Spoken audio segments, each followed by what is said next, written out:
Friends and relatives எல்லாருக்கும் வணக்கம். எங்கள் சேனல் பிடிச்சிருந்தா சப்ஸ்கிரைப் பண்ணுங்கள், பக்கத்தில் இருக்க பெல் பட்டனை கிளிக் பண்ணிக்கோங்க. நாம் இன்றைக்கி தவா புலாவ் எப்படி பண்ணலான்னு பார்க்கலாம். நான் ஃபஸ்ட்டு அடுப்பில் ஆன் பண்ணிவிட்டு நான் ஒரு பாத்திரம் வச்சுக்கிறேன்.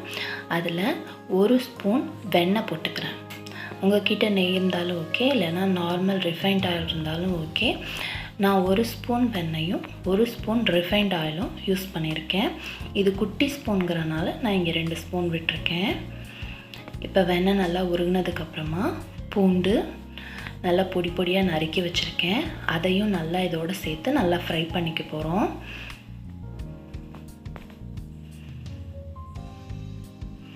இப்போ நான் இதில் வெங்காயம் ஒரு பெரிய வெங்காயமாக எடுத்திருக்கேன், தக்காளி குட்டி தக்காளி, அப்புறமா குடமிளகா உங்கள்கிட்ட என்ன கலர் இருக்கோ அதை போட்டுக்கோங்க.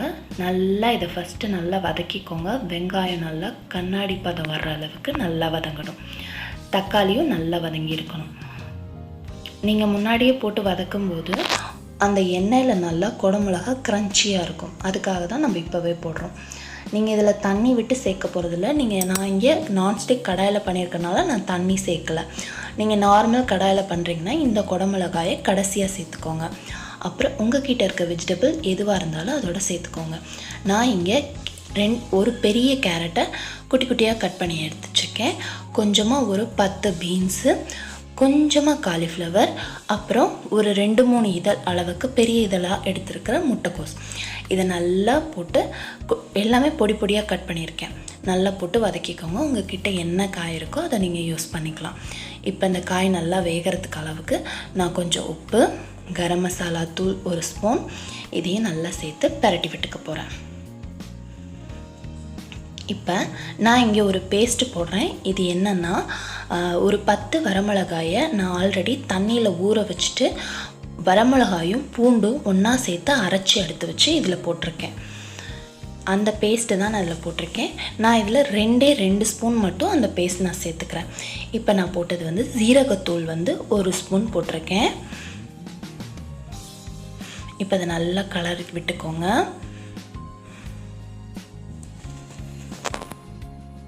நாம் இதில் மிளகாத்தூள், பச்சை மிளகா அதெல்லாம் நம்ம சேர்க்க போகிறதில்ல. அதுக்காக தான் இந்த வரமிளகா பேஸ்ட்டு சேர்த்துருக்கோம். ஆல்ரெடி நான் சாதம் பாயில் பண்ணி ஆற வச்சு எடுத்து வச்சுருக்கேன். நல்லா உதிரியாக இருக்கணும், அந்த மாதிரி எடுத்துக்கோங்க.